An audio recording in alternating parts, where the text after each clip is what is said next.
Lynn Cullen live in 1 minute.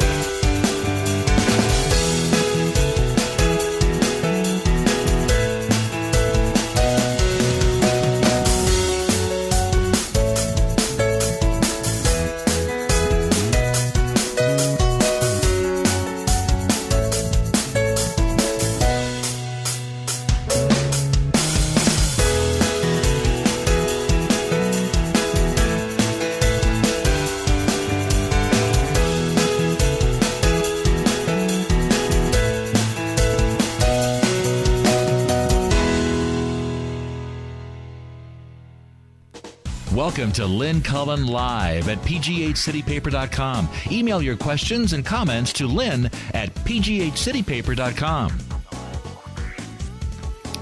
Hello, hello. Gee, I didn't know if my voice was going to come out or not because it doesn't feel good today. Hello, hello, hello. It's Friday, as if you probably didn't know, and it's the 22nd of March. And, no, the other way. Oh, this way, okay. Close. All right, okay, close. The closer we get. I have a gentleman caller. Oh, yes. David Bear. You see, that's how now we're both in the shot. It's a little cozy. David Bear, if that name sort of rings a bell, it's because you used to see his byline in the Post-Gazette right. all the time. You had a nice job. How do you get a job? He was the travel editor. How do you get a job like that where you get to go places and just simply, well, here's what I did and here's what you can do and blah, blah, blah, blah, blah. Well, you say yes when the right person asks. Well, I don't know if you want a quick. I used to do on DUQ the Traveler's Journal radio program. This is true. And when the editorship of the paper came open, a friend said, you can do that, and he was right. So, where's the neatest place you got to go that you didn't have to pay for? That's a hard question. I think Tromsø, Norway, which is a city that is like 250 miles north of the Arctic Circle. North of the Arctic Circle? Yeah, it's inside the Arctic Circle. and I say that, I mean, I got to go to a lot of wonderful places, but that certainly is a place that I wouldn't have gone ever on my own. And so that's why I answered that question. I then had a lot of wonderful experiences and continue to have some. My brother goes to Norway a lot, and he says he thinks it's such a glorious country. Yeah. It's beautiful. Yeah, it's beautiful, and it seems to be well run, and they use their oil resources for the good of the population, and that's a novel concept. It sounds communistic. Well, it does. It was socialistic. Yes. That word that we can't talk about. So. No. But, I think Norwegians, it's like they score like at the top in terms of government. Right. And I think even on a happiness index, they report as the happiest people in the world. Which is amazing when you think that it's dark so much of the time. Yeah, they don't have seasonal affective disorder. I mean, they literally live through months of darkness. Yeah, and they're happy. And also at the other end of the extreme, months of solid daylight. Yeah, solid daylight, no night. Crazy. Well, it does, but I think if you're born to it, you must have some genetic predisposition. Wow. Well, just one more question about that. Did you go there you went there in the summer, right? We went there. My wife and I went to take a cruise that wound up starting up there and going into the Arctic Sea and then winding up in Iceland. And so that was, as I say, it gave me the opportunity to go places and experience that I wouldn't have otherwise, yeah. And Iceland, now there's another strange place. It's like a moonscape. Isn't it? Well, I think that there are certainly parts of it that are, and there are parts of it that are big glaciers, and it's a lot of, fjords going into the sea, and generally treeless places. Yeah, so, I think of it as no trees, which freaks me out. But there are trees. I mean, so it's I mean, for a small place, it has a lot of variation. It's the newest land Right. Well, on the globe. I mean, that's inhabited, right? Where, I mean, it's constantly... I think it's like Hawaii in that sense that it is, we on Earth you have, as the mantle moves over hot spots, it creates, volcanic rifts, and Islands, so that's one of the right. places that's happening. So, Is it... Oh, never mind. We have to stop this. no, well, I mean, if we're here for an hour, I don't know. I mean, I can. Iceland, Norway. Yeah. I have heard that they have found people just meandering on boats up there in the Arctic Sea have seen those styrofoam McDonald's clam boxes. Clamshell, yeah. Well, this is not going to be a surprise. None of that goes away in less than centuries, and we've been throwing it out in the water for a long time. And Can you the whole imagine? center of in the Pacific Ocean, there's a huge garbage. a huge garbage patch. I know. So that's like miles and miles, right? And it's Right. just yeah, well. unbelievable. Can you imagine you're standing on the top of some mountain looking over this extraordinary, a place unspoiled by your fellow species members. Are you on Mars? No, I thought I'd be on the Arctic Ocean, and then bango. Yeah. A Big Mac floats by. Ah, jeez. That's a kick in the head. Well, So no what can comment. we do? What can we do? Okay, so David Baer is no longer the travel editor of the Post-Gazette. I suppose newspapers now don't have the funds to have such things as travel editors. I suppose correctly. Damn, aren't you lucky? Well, So I'm you still were I'm the senior travel editor, and I describe it as a freelancer with benefits. But it's this is a whole other hour of conversation. Yeah. But it's not just newspapers. I mean, it's the media in general. The traditional media is under. Tell me about it. This is why we're on the internet right now. Well, and there are advantages to that as well. True. It's so True. You gotta change with the times. Everything is always transitioning. This is a segue. Yes, it is. See, he's so smart. It's a segue. So there's this big hunk of a building. Right. 2 blocks from here. Right. Actually, even sort of 1 block from here. And this hunk of building can be seen for unbelievable miles around. I mean, Right. sometimes you're blown away. You're in Ohio or something, and From bang, Laurel Ridge. You can see it from Laurel Ridge. You see it. Right. We're talking, of course, about what I still call the U.S. Steel building. What do you call it? U.S. Steel Tower is Tower. the official US name. Steel Tower. But even when U.S. Steel became USX, it's not like we started calling it the USX Tower. It's had a number of names. It has, yeah. I mean, in that sense, and it may, in fact, have another name to come yet. I mean, it's certainly not. People who have come to Pittsburgh in the last 5 years don't think of it so much as the USX Tower, U.S. Steel Tower. UPMC Tower. Well, there are those letters on the side of the building, and that you can see from everywhere as well. And so, it's changing. But the building itself was erected by U.S. Steel as its corporate headquarters in the late 60s and opened in, I think it was September of 1970. And at the time, it was one of the largest office buildings in the world. It certainly was then and still is Pittsburgh's tallest building, and it's 62 stories, where the 62nd floor used to be the top of the Triangle Restaurant, and then there are actually 2 stories of building unoccupied above that, and then there's the rooftop. And it turns out that it was built, and each floor of the building is the same size, and it's a little over an acre. So that building represents 62 acres of inhabited space in downtown Pittsburgh, and 1 uninhabited rooftop. Well, rooftops, generally speaking, are uninhabited. Generally speaking, but this one was actually built with an intention in mind that gives it a particular characteristic. When U.S. Steel had the building design, one of the criteria was that they wanted to be able to land not only helicopters on the rooftop, because at the time it had the world's largest private aircraft fleet, but they wanted to have it designed so that it would be able to accommodate vertical takeoff jets.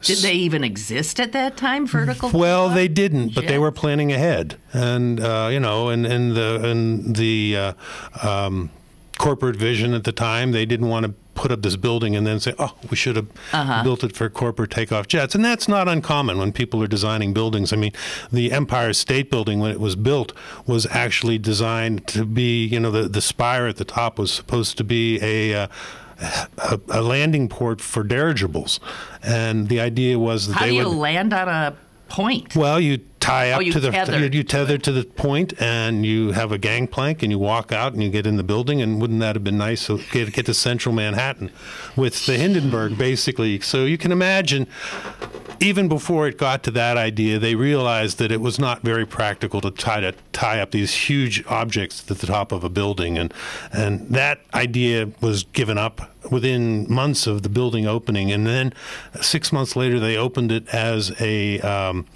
observation point. Yeah. And for the first 50 years of the building, the money that people paid to go up and down in the observation point was over 50% of the revenues for the building. So people love to go up to these places. And I've gotten away from the U.S. Steel Building. But that's a good segue, too. But that's a segue back. People like to go up high and totally. Look down. I've written articles in about the travel, about pinnacles of perspective. When I go to a city, one of the first things that I do is say, well, where can I get that overview? And so that's You see, but in Pittsburgh, everybody knows where you get the overview, and it's one of the things that people always do with out-of-towners. Go to Mount Washington. And it's a beautiful view. Oh. And it really is remarkable, and our downtown is wonderful. But there's no place where you can go up and look out. And that's what I think, when we go to the Eiffel Tower or to the CN Tower or the Empire State Building, you go up and you look out. You get this 360 You get this 360-degree view. And the roof of the U.S. Steel Building, which is over an acre of flat, empty space, the story of how I sort of arrived at wondering about how big the rooftop was is a side issue. But in researching how it related to other rooftops in the world on tall buildings, I contacted this international real estate company, and they said, well, we don't keep statistics about rooftops, but they were able to figure out, based on obvious candidates, what buildings there were. And it turns out that at 64 stories, an acre in the sky, the roof of the U.S. Steel Building has the largest, highest place on top of any building on Earth. That's amazing to me. Well, it was amazing to me, and I when I had that revelation, I said, wow, I mean... So that means that, because we can see the tops of buildings here. You mean the others all have like stuff on top of them, like there's that factor too. Or they're, because that KL Gates building looks like it's a flat roof, but you're saying there's something probably on there. Well, there's certainly something on there because it's not as tall. And it's not as tall and it's not as big. But typically, if they don't put HVAC, the heating and the air conditioning stuff on the rooftop, then the building, especially these days, there are a lot of taller buildings, but they go to a point, they get smaller as they go up. And this idea of designing a skyscraper where the top and the bottom are all the same floor is of a period that we kind of gone through. So the footprint of the building is the exact It's same a wedding cake, basically. It's a triangular wedding cake that when you look at it from Google Earth, you can see, well, it's lined up right with Point State Park. I mean, it is. Is it really lined up? So you have this point? You have this and point. Then this point. You have this point. And that was how the notion of High Point Pittsburgh evolved. Well, look at that. It's 12 minutes in, and we finally got to the topic. Well, it's lead up. High Point, Pittsburgh. Okay, describe what this is? And first of all, describe where the travel editor is now at CMU, which is involved All right. in this. Do you want me to do all the talking here? Or You're damn right I do. What do you think you got invited for? I just interrupt. Yeah. The travel editor, when I was the travel editor, and in 2001, August, when they announced they were going to be closing the Top of the Triangle restaurant, which was the place where for years, for 40 years, people went up to see the view. And Mount Washington was good, but this from the 62nd floor of the restaurant, you looked out way taller than Mount Washington, and you can see, a lot of different things. And when they announced they were going to close the restaurant, I wrote a column, and I said, we really should find some way to set aside some of this space to be that place where you can go up and look out on the city. I mean, all great cities have that pinnacle of perspective, and that was ours. I mean, at one point we had the golf tower, but you really couldn't go up and as freely as that. And wouldn't it be nice so that for whatever reason you could go up and look at the view? And it was a good idea. The column got a lot of response. And then 3 weeks later, 9/11 happened. And so, no one wanted to talk about going up into tall buildings, and the restaurant closed, and it was empty for 5 years. And then in, I think it was 2007, UPMC announced that they were going to be taking space in the building, over that space as their executive offices. And I wrote another column saying, well, maybe we're over this national trauma, and the idea still has merit. And the column got a lot of, we had an online poll, and 4,000 people responded, which is, a huge number of people all in favor. And but UPMC wasn't in favor, and they had legitimate reasons. Like, I wouldn't say that they were being selfish or anything, but it was the decision. Their decision was made. They didn't want to share their space on the 62nd floor.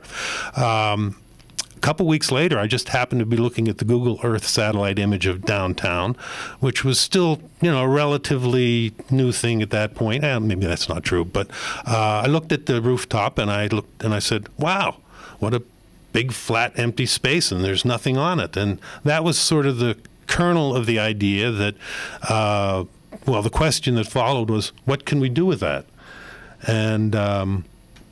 And that roof is, because you had said, you're saying the 62nd floor is where the Top of the Triangle was. Right. But there's 3 stories. There's 2 stories. There's 2 stories atop that are mechanical floors. Okay. But they actually were built because in order to provide the stiffness and strength for this airport on the roof, they had to do what they call a hat truss, and it's a kind of a stiffening, and then the roof deck is 2 thick layers of concrete, and it's solid, really solid, and that's another one of the things that makes this so unique. Okay, so there is this triangular acre, right, up there, right. 650 feet above. No, 840. Well, 800. The rooftop is 841 feet now. 840 feet. And it's just sitting there. It's just sitting there. It has been for years. I mean, it's there are some antennas and satellite dishes and those kinds of things around the edge, but most of it is a big, flat, empty space. And here's where I'll say highpointpittsburgh.org for the first time, which is the project's website, and you can go on there and see pictures of the rooftop. And and when you look at it and say, wow, I mean, what an obvious idea. To do something with. To do something. In this, think of how small this downtown is. I mean, it is a very tiny downtown. And space is at such a premium. And there is an acre. An acre in the sky. In the sky. Right. The world's tallest acre. The world's tallest, yep. Man-made acre. Man-made acres. Well, we'll describe it. Right. Well, I'll tell you what. You think about that for a while. Let your imaginations run wild. We'll get a break in, and we'll come back and talk more about the imaginative musings of other people when they look at that acre in the sky. In a minute. More is on the way with Lynn Cullen Live. Pittsburgh City Paper's annual music guide is available now. Pick up one today for an inside look at Pittsburgh's vibrant music scene, plus Madam Butterfly, Celtic Woman, and Mac Miller. Pittsburgh City Paper available at over 1,700 locations throughout Western Pennsylvania, and on the web at pghcitypaper.com, and on your smartphone at citypapermobile.com. Packers. Vikings. We come from different places. Uptown. Downtown. We come to different conclusions. Half empty. Half full. But when we live united, we make a real difference in the building blocks of life. Children succeed in school, families gain financial stability, the health of our neighbors improves, and suddenly so do our communities. Real change won't happen without you. Live United. So give, advocate, volunteer, Live United. Sign up today at liveunited.org. Brought to you by United Way and the Ad Council. Have a question or an opinion? Call Lynn Cullen at 412-316-3381 or email lynn at pghcitypaper.com. Now, more with Lynn Cullen Live. Hi, and welcome back. David Baer is here. He is a fellow. Fellow? Is that what they call women, too? Well, they do, and it's a fellowship, and it's... Okay. And, fine fellow. Fine fellow, my fellow. Hail fellow, well met. Absolutely. Yeah, there are fellows all over the place. I mean, this is an academic term, right? And, yes. To pick up the story, after I wrote these columns and got a lot of response and started to talk to people about, is this a crazy idea? And I went around and talked to lots of people, and it led me to what is called the Studio for Creative Inquiry at Carnegie Mellon University in the College of Fine Arts, which is a place that, it sounds wonderful. Oh, man, that sounds even better than being a travel editor. Well, Whoa. And for that reason and other economic reasons. Well, are you a lucky son of a gun? Well, It's a lucky fellow. Okay, a lucky fellow. They offered me this fellowship, and and basically a place, and I call this sort of my USB port into CMU, and and a lot of good things have come out of this studio. I mean, they were among the first entities that took over the 9 Mile Run project and created it. So it was a place that provides nurture to ideas that might not normally find it in the real world. Right.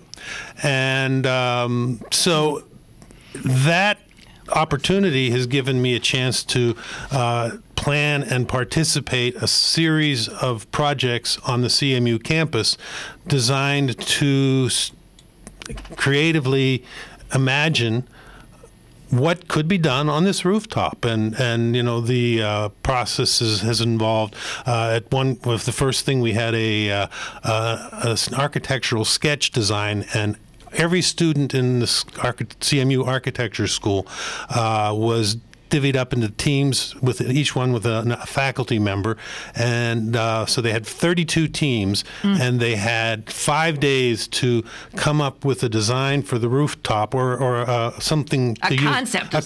What are we going to do with it? A sketch design. Okay. And so they did that and got some wonderful ideas, and then we picked the 5 most actualizable, I guess, of those ideas, and they went on to a second competition where students at Heinz College, they call the Institute for Social Innovation, and they had 5 teams, and so each team took one of those designs and evolved a business case concept model for it, and that was very interesting. How wonderful for these students to have this kind of... Well, it in fact, that whole process was documented in a wonderful video, a half-hour video, that is also, you can see a 10-minute version of it on our website. Again, which is? highpointpittsburgh.org. highpointpittsburgh.org. That is the gateway to everything. Okay, we'll stick this all on my Facebook page, and obviously head there right now if you want. And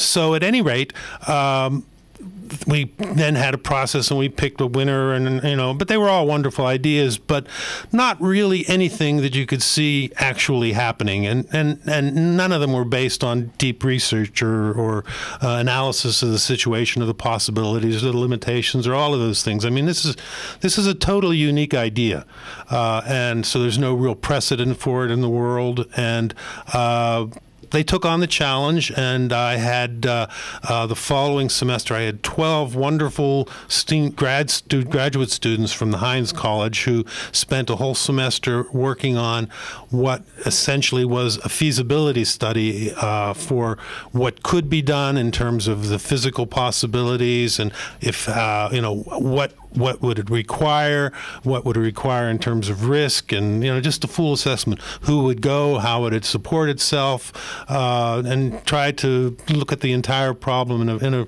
very comprehensive point of view. Right. Is it feasible? Is it feasible? And so they produced, again, they spent 14 weeks working on this project that was a big part of their grade. So they did a great job, and essentially they said that yes, it could be done, that it was going to be a challenge, and there were certain aspects that should probably be followed if it was going to be a success. For example, they said, well, it can't just be an open rooftop. It has to be a four-season all-weather facility that will give people the opportunity to go up regardless of what the weather or the time of day, and then they analyzed the elevators in the building, and they said, well, although it is possible to get up there, using the internal elevator system, and in fact there is an escalator that goes from the 64th floor up to the rooftop right now because it was built as a luxury helicopter helipad. It really made sense for a lot of good common sense reasons to think in terms of getting people up outside the building. And so that evolved this notion of creating an external elevator system. You could have a catapult where the arena was and shoot people over. Well, I was also, my wife calls me, my Don Quixote tendency, but we were involved with Rob Pfaffman and the group to try to save the arena. And one of the ideas we had was, wouldn't it be cool to have a gondola that goes up from where the Civic Arena was to the rooftop, and then over the other side and down to the convention center, and that would be the peak of Pittsburgh. Wouldn't that have been a cool idea? Well, it's not. And zip lines have been mentioned too. So yes, I was talking about zip lines just yesterday. So, well, one of the things that architecture students and people in the academy can do is let their imaginations run wild. It's incredible. Right. But the real world, of course, always is more demanding, maybe, or it's always more critical, tougher sell. But I was thinking as you were talking about the revitalization of New York City and how this High Line, is that what it's called? That's the High Line. You've seen it? I haven't even been there. I haven't seen it. Now, they took what? Those were... it was an elevated railroad trestle. Okay, so it was an L track. It was exactly what it was. Okay. And now it's, an urban park. That is 2 miles long, I think it is, that runs from, down on the Lower East Side up to 34th Street. It's pretty cool. And the interesting thing about that is that not only is it a great amenity for people who use it, and it's now become one of New York City's tourist attractions. It's a magnet. It's a magnet. And it has done amazing things for the real estate values along the way. You can imagine. Well, the person who did the financial analysis for the High Line has been one of the people who's been involved with our High Point Pittsburgh investigation, and he has said and shown that this is going to be not only a wonderful amenity for the city, but in terms of actually generating income and being what people call, that downtown first day attraction that brings people in to see this, brings people to Pittsburgh. Okay, well, that brings up the question of, in New York, I would imagine, who paid for that thing? Who paid for the development? Public? It was public-private. It was public-private. It was, started by... the evolution of the railroad. I mean, it shut down as a railroad in the early 80s, and it wasn't used for 20 years, and they were going to tear it down. And a couple of neighborhood people got together and said, well, we want to do something. And that led to the effort. And they've gotten a lot of celebrities that have, signed on, and it's New York City. Who would pay for what we're doing here? Would this be, because this would not be No, it would not be. It would be the same kind of thing. There'd have to be a public-private. There'd be the foundations. I mean, this could be done in a number of ways. It could be done by the owners of the building, and which is the way that most of these these high observation platforms are usually. Owned by the. It's private, and the building owner does it. The private and the building owner does, and they may have other people operate. In this case, we should say the building owners who are in New York. Are not interested in the lease. I have not yet. Shown any interest in it at the moment, But these building owners have been, they've only been here for a couple of years. I mean, the building has been owned by numerous entities since U.S. Steel sold it to the California pension program in the mid '80s. So, but be that as it may, I can certainly understand why people who are involved primarily for investment's sake are skeptical of an idea like this, because it's just so well, if odd. It hasn't been done before, they say, how do we know this is a risk? Oh, totally. What about return on our investment, right? Blah blah blah blah blah. Okay. Well, so in this investigation, one of the things that the feasibility study recommended was that there are a lot of ways that this could be done, and they did a 10-year financial pro forma that showed revenue based on charging a fee for people to go up and to use the space, and could be a significant cash stream, and their recommendation was that what we've tried to do is to conceive of this place as being this area's highest common denominator, rather than being a privately owned entity or the UPMC park or something like that. Have it be something that everybody can look up to and regard as ours, and because it is so high and can be seen for so far, and it has the potential of becoming one of the terms we call as the lighthouse of southwestern Pennsylvania. Wow. So that it kind of serves to unite people together, and there are a lot of good possibilities. And then there's that other elusive thing that Pittsburghers have, but also with a little defensiveness tacked onto it, which is pride. This could be something that you could be so proud of. Totally. What? And not only that, it would be something that Pittsburgh has that no other else in the world has. So, let's talk about, we've been talking about it without talking about what it is.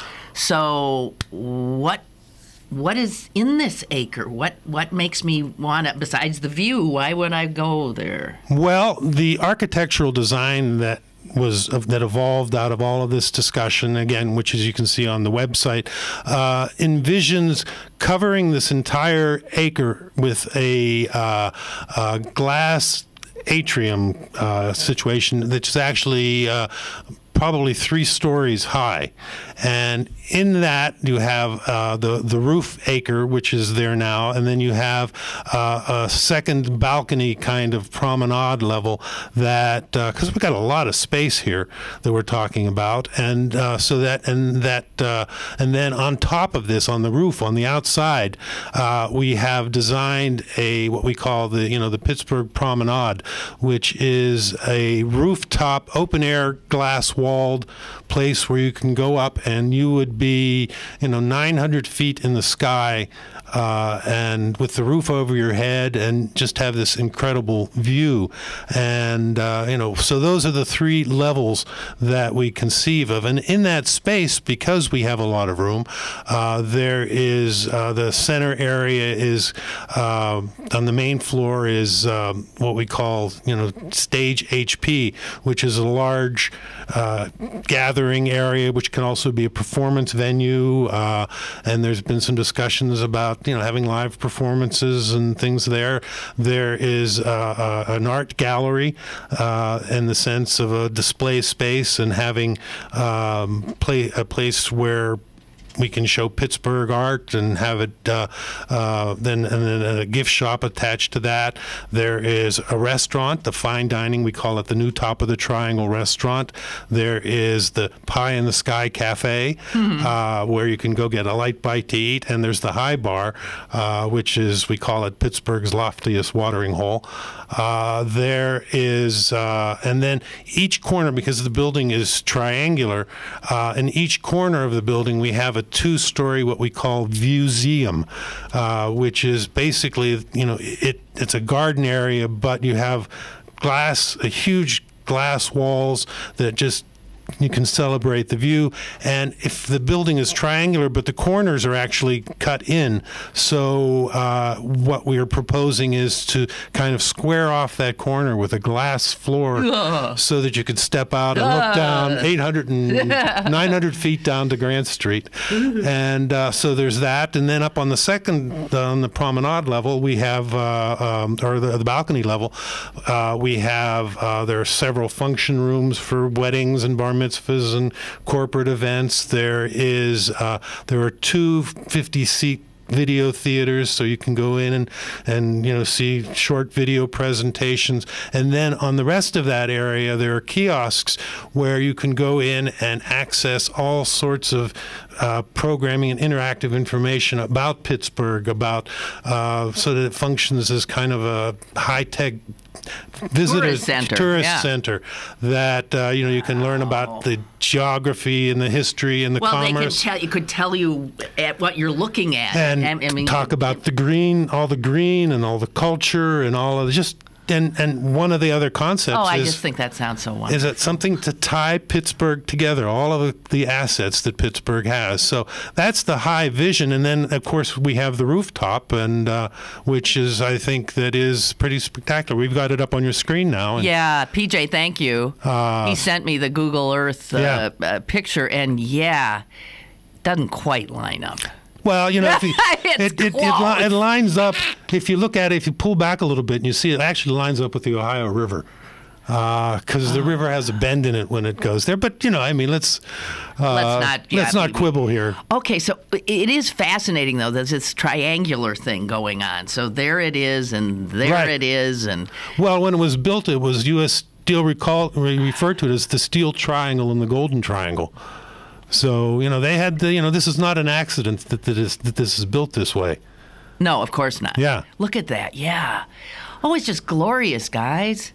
Well, and as part of the project, one of the other things that we've done is taken what's called the Pittsburgh Gigapanorama, which is a 360-degree photograph of the view from up there, and which is another whole other aspect of our investigation, which took advantage of this Gigapan technology that CMU has invented. And so we have created actually several of these pictures that capture the view. So we took the architectural design, the program that was created, which is basically a design program, a CAD design program for this space that's been created, and took this digital photograph, which is massively. It's like 10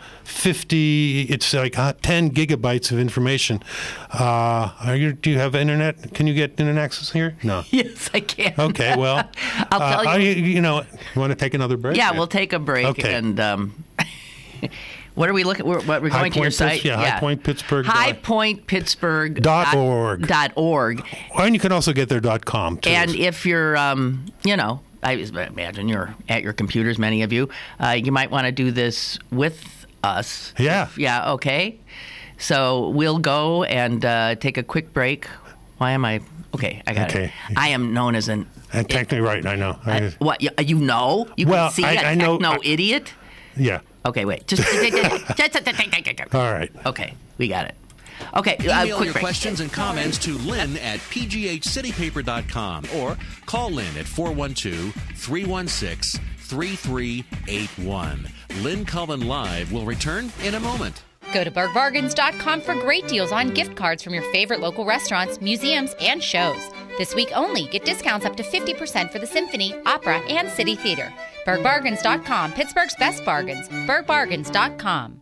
Here at the GED Pep Talk Center, we've got a pep talk that can motivate you. Sometimes things don't always turn out the way you want them to. You can improve your future. Now get your game face on and take the first step towards a better life. Hurry up! Don't make me repeat myself. Whatever level of motivation you need, we've got a pep talk for you. Call 1-877-38-YOUR-GED or visit yourged.org for your pep talk and for free classes in your area. GED is a registered trademark of the American Council on Education. Brought to you by Dollar General Literacy Foundation and the Ad Council. You're listening to Lynn Cullen Live at pghcitypaper.com. Once again, here's Lynn Cullen. Okay, guys, I would really suggest you go to Pittsburgh.org. .org. And there's a video here that, wow. Okay, I was going to ask... This is the Gigapan. This is the view. Jeez. I mean, it's pretty danged amazing. Now, what... I was wondering, though, if some people would have a problem with topping off this iconic building. Well, with all something of a sudden else. There's glass. This was not the glass tower. This was the steel well, tower. that is true. And one of the design criteria for coming up with it was that it had to be something that looked appropriate for the for the building. I mean, it's already an iconic building, exactly. And it we can't. I mean, some of the designs that the original architectural process, they were interesting, but with big video screens and stuff like that, which never would have flown in the real world, and that was part of the process. So we are very proud of the fact that the design that's come up with meets all of those criteria. That it calls attention to itself, but is not in a gaudy way. It's just up there. Well, it's the light in the sky. I mean, it does, and it keeps that footprint going. It keeps that footprint. It's just straight up. It it's not, continues that. You're not messing with the geometry of it. Not at all. And I mean, and it would look, and even the external elevator would only be visible from one side of the. If you scroll down the page here, you'll see there. There you can see the rooftop, and you can see. That's the rooftop there, and this is actually a video that describes the project. That when you have time and sound, you can listen to a bit more. But if you go back to the top, there is the simulation, because this is the coolest thing about it all. And I don't want to get into this now, but last spring we took. I was involved in another project at the Entertainment Technology Center, which is, if you know CMU at all. Yes. And we had a team of students who took the architectural design and the Gigapan panorama and put it into a virtual simulation. So you could, if you could, you'd have to, put on this software, but basically on your computer, anybody can go now and explore this space on their own, and you can ride the elevator up and walk around and look at the view, and there are kiosks that you can go up to and get information, and you can actually, on one, you can go and get a helicopter perspective where all of a sudden you can see the building from the outside. You can actually even ride up to the rooftop and see the view and select and have a nighttime fireworks display. So Oh, you said the magic word. Well, when trying to figure out why people would use fireworks, this would be an incredible place. Good God Almighty! This would be the place to go see the fireworks. Primo place. On the 4th of July, you could go up there and see fireworks from all over the city. You would be seeing them popping up everywhere. It would be everywhere. That'd be a riot. It would be everywhere, and we could, there are just so many things that we could do with this space.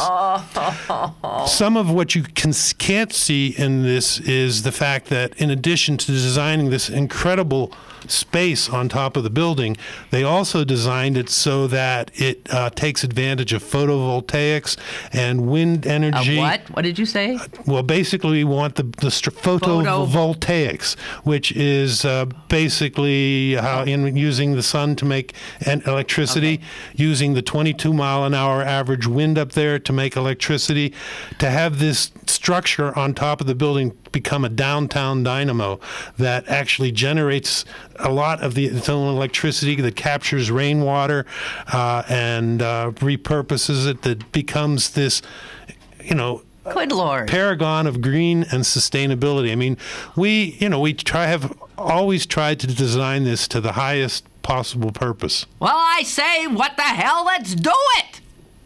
Okay. Let's do it. Why would you not do this? That's a conversation for another day. Jeez.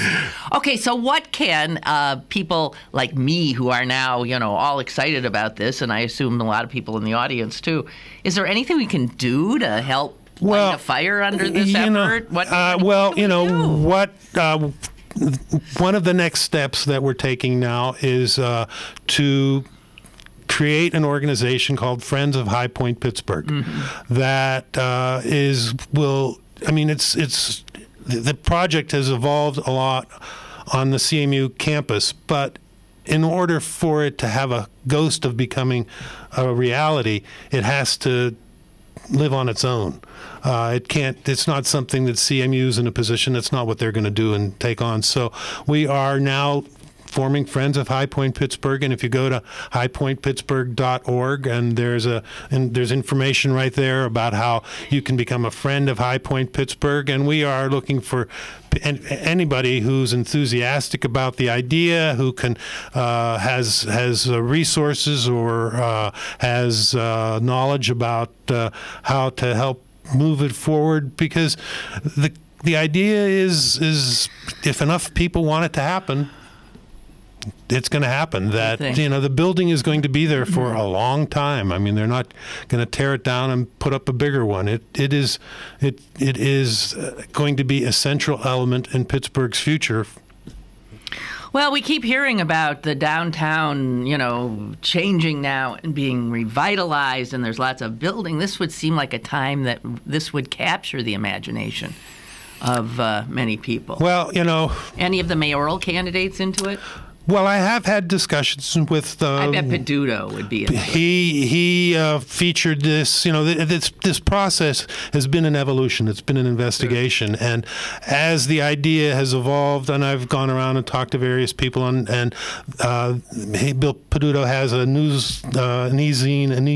e-newsletter that he puts out, and they wrote about this a year or two ago, and in the same way that, but even at that point, it wasn't. The idea hadn't evolved to the place where people could actually see what they can see now. I mean, it's come a long way since then. And Michael Lamb has had some. I've talked to him a bit about this, and it's who knows what's going to happen with the mayoral election. I mean, if you look at things in a longer sense. It doesn't matter. In a way, it doesn't matter because, as I say, the building is a physical fact that's going to be there for a long time, and owners are going to come and go, and it's. We have a sense that if the idea is right and enough people want it to happen, then it's possible. And here's another interesting thing that I want to mention is that in the last 6 months, I've been contacted first by someone his name is Leslie Robertson, who I quoted in the article that was in the Post-Gazette. Leslie Robertson is one of the preeminent structural engineers in the world.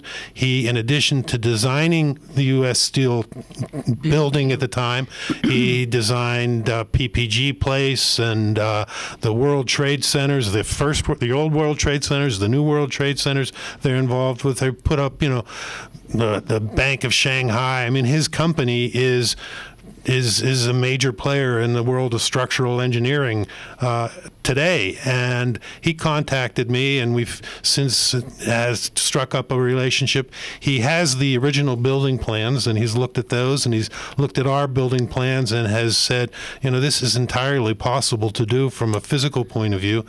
Then recently, just this week, in fact, based on the article, I've been contacted by several former U.S. Steel executives, one of whom was on the committee that hired Richardson, that did the whole process about how the building evolved, and that's a story in itself for another day. In fact, I have a book that he just gave me that sort of gives me background on how it came to be this unique building that has a lot of design aspects of it that haven't been duplicated anywhere, and it's it is legitimately unique in its own right. And these guys say this could absolutely be done. I mean, so if we have people who know the building and know not only that, but general real estate and that, and they say, well, it can be done, then it's just a matter of finding a way to do it. And I feel like sometimes in Pittsburgh things take a long time to evolve, but it's going to happen. Well, it also seems that you need I don't know. As you say, you can't... Some champions would be nice. Yeah, big, powerful... Now, I thought in your article that you wrote that you said the foundations are on this. Well, everybody's... They express support. They don't give you money. Well, they've given me a little bit of money, and legitimately, I mean, this is an idea out of left field. I mean, I'm not, as you said, I'm the former travel editor. It's not like I'm an academic and the idea is so outside the box and off the wall that although people can...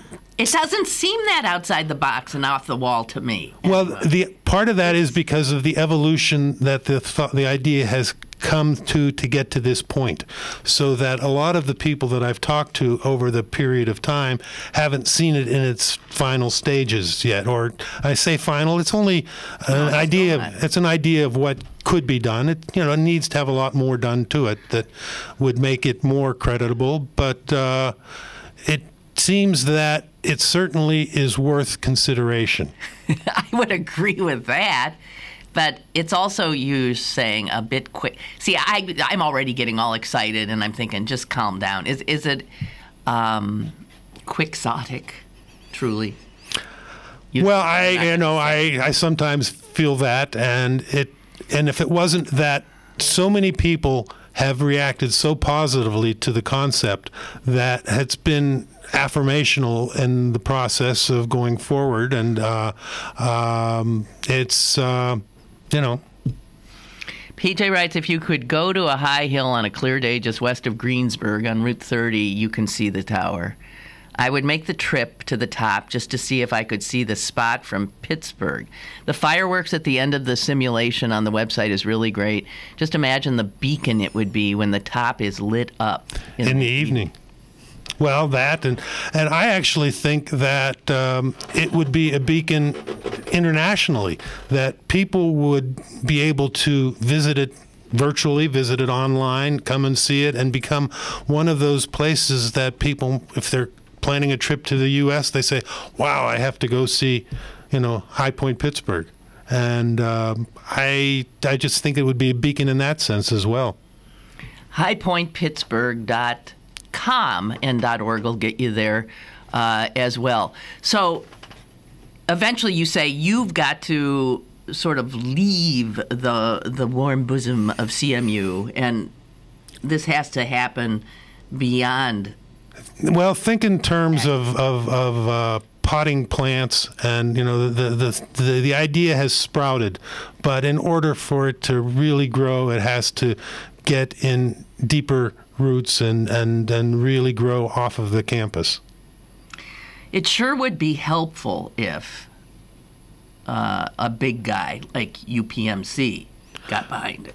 Absolutely.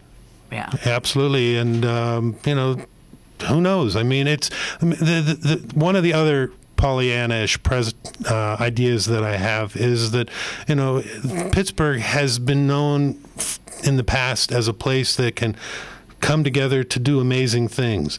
And there is the potential for this space to be a showcase for Pittsburgh's powers and entities in the way that the St. Louis Exposition and the Chicago Exposition were someplace that just shows off Pittsburgh and the companies that are here. I mean, you think about U.S. Steel and PPG, and I mean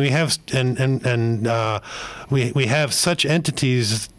So this would be a place where they could all come together and make it happen. And as I say, we have this, to a great degree, a build-ready site. It's not like we have to condemn the building and do anything else. It's there, and it has been for 40 years, and we just never realized it. So the construction would be a difficult thing. Sure. Well, it would be, but it's in relative to tall buildings in the world, it is not that tall at all. They got, as the gentleman I spoke with the other day showed me, how they managed to hoist things up to the rooftop when they were building it, and that's a possibility. I mean, they're all, if there's a will, there's a way. I mean, and that's it's not like we're defying gravity or trying to do anything that is impossible or isn't done now. If you see some of the architecture that's being designed elsewhere in the world. Yeah. Gosh. Yeah. There's stuff that you don't even recognize as a building anymore. Well, and yeah. What is that?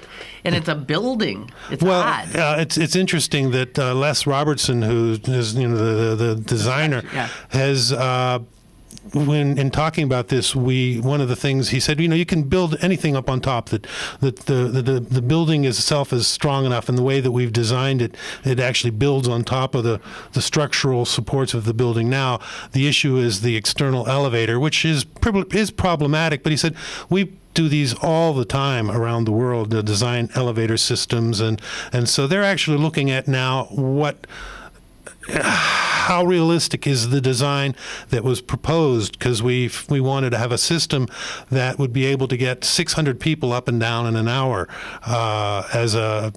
because according to the fire escapes and the possible exits, now we can only have a maximum occupancy of 750 people, and so we want to get we have to have access up and down, and so that was one of the design criteria. But we have a design that can happen. Did you? This is a little off subject. It just occurred to me. You said this Richardson was he was a structural engineer for the World Trade Center. Yeah. Did you ever talk to him about how he felt about it? I haven't, but plenty of people have. I'm sure he was interviewed because. Oh yeah. No, if you do YouTube, there's him being interviewed. I mean, he. I don't want to speak for him, but he has been asked about it, and and it.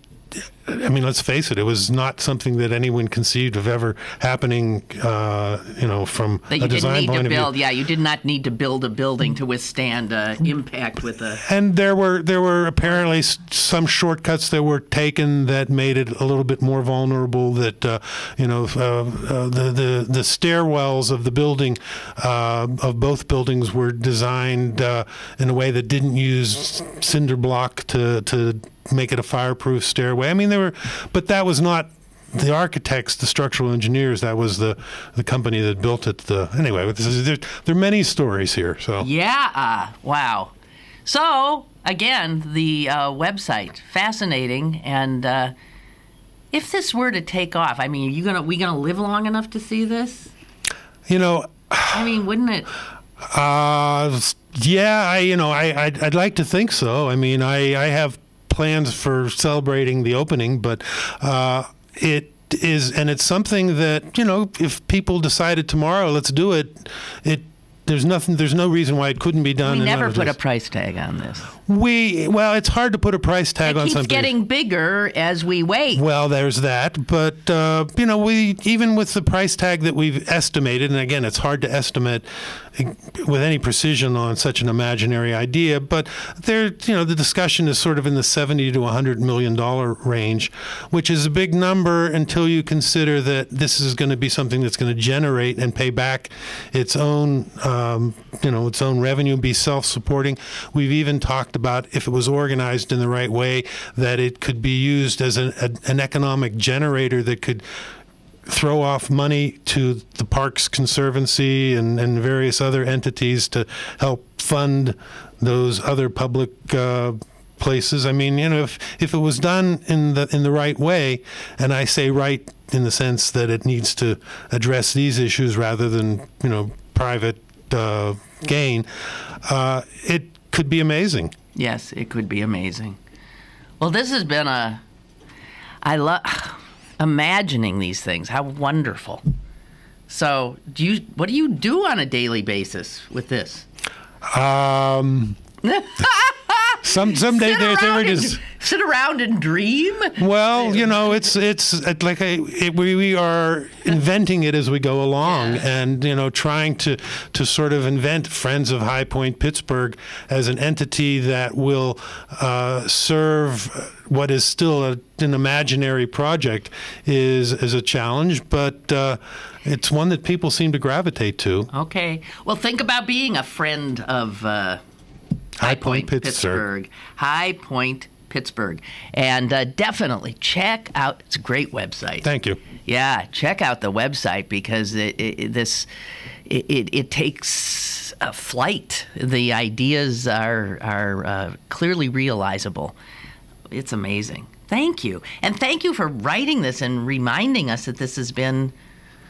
Well, thank you for giving me the opportunity to talk about it. I mean, and this is a lot of what I do, is talk about it. And, well, you do it very well. Thank you. Don Quixote. I am Don Quixote, the Lord of La Mancha. Well, let's not make it so personal. I mean... No, but you're the mover and shaker here at this point. I'm the thread, or the grain of sand around, hopefully the pearl will form. You can tell he's a writer, can't you? Okay. Well, thanks, David Barrett. Okay. Thank you, Lynn. Really, thank you very much for all this work. And I wish you all the best, as I'm sure all of you do, too, as well. You can also visit the Facebook page. We have there we have. Of course you do. Yes. Damn well better. We got a huge number of hits since the Post-Gazette article came out. I bet. Yeah. Oh, I bet. I think every few years you should do another one of those. Well, we'll see how it goes. You can. Progress reports. Yeah, progress reports. And if any of you are interested, of course, 4802 on WQED tonight at 7:30. I will be there, so I guess, and God knows we'll probably be talking about the LCB. Yeah. Oh, God. See, if it weren't for you here today, I would have had to be squawking about liquor control boards and privatization. And we'll also be talking about, I would imagine, UPMC. So much to talk about. There's so much to talk about. And also, I want to wish you a great weekend. And, I'm not going to be here Monday. Or Tuesday. Or Tuesday. Or Friday. Or, don't have to get ahead of ourselves. Okay. I'm sorry. I'm... Monday and Tuesday, because, as you know, I'm a member of the tribe. That would be a Jewess, and I have to travel to be with my family for Passover, which is on Monday night, and it makes it impossible for me to be here both Monday and Tuesday. And why do I have to go into this long explanation? I'll see you Wednesday, okay? Toodaloo.